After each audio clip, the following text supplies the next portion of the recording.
Assalamualaikum warahmatullahi wabarakatuh. Perkenalkan, nama saya Raisya Putri Wijaya dengan NPM 23520 11150. Di sini saya akan mempresentasikan aliran-aliran filsafat hukum dengan Ibu dosen pengampu Ibu Siti Nur Hasanah, SH, MH. Yang pertama, pengertian aliran-aliran filsafat hukum. Aliran-aliran filsafat hukum adalah berbagai pandangan atau teori dalam filsafat hukum yang menjelaskan tentang asal-usul, hakikat, nilai, fungsi, sifat, dan tujuan hukum dalam masyarakat, serta hubungannya dengan moral, keadilan, dan kekuasaan. Setiap aliran memberikan perspektif yang berbeda dalam memandang dan memahami hukum. Selanjutnya ada bentuk-bentuk aliran filsafat hukum. Yang pertama ada aliran hukum alam atau natural law. Aliran ini berpendapat bahwa hukum tidak hanya bersumber dari kekuasaan negara, tetapi juga ada hukum yang lebih tinggi dan bersifat universal, yang berasal dari alam, akal budi manusia atau Tuhan yang Maha Esa. Hukum alam dianggap sebagai landasan moral bagi hukum positif. Yang kedua ada aliran positivisme hukum atau legal positivism.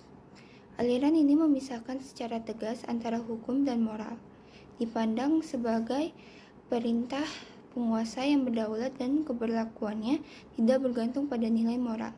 Satu-satunya sumber hukum yang sah adalah hukum positif yang dibuat oleh badan yang berwenang. Yang ketiga ada aliran utilitarianisme. Aliran ini berpandangan bahwa hukum bertujuan untuk menciptakan kebahagiaan sebesar-besarnya bagi jumlah orang terbanyak. Baik atau buruknya suatu hukum diukur berdasarkan manfaat atau akibat yang dihasilkannya. Yang selanjutnya ada aliran mazhab sejarah. Aliran ini menekankan bahwa hukum tidak dibuat, melainkan tumbuh dan berkembang bersama dengan perkembangan masyarakat. Yang berikutnya ada aliran sociological jurisprudence. Aliran ini memandang hukum sebagai alat untuk mengatur dan memenuhi kebutuhan masyarakat. Hukum yang baik adalah hukum yang sesuai dengan hukum yang hidup atau living law dalam masyarakat. Aliran ini mempelajari pengaruh timbal balik antara hukum dan masyarakat.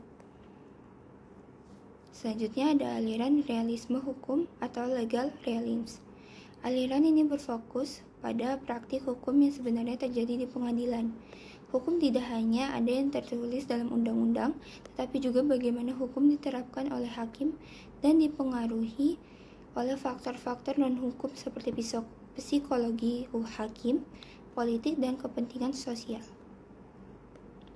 Yang terakhir ada aliran hukum bebas.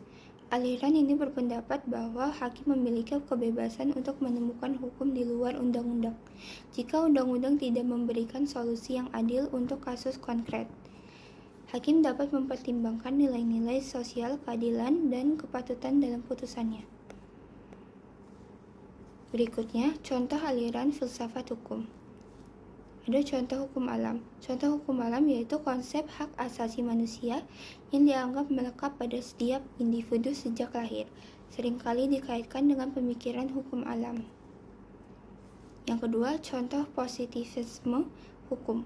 Undang-undang lalu lintas yang berlaku di suatu negara adalah contoh konkret dari hukum positif yang harus ditaati terlepas dari pandangan moral individu terhadap aturan tersebut.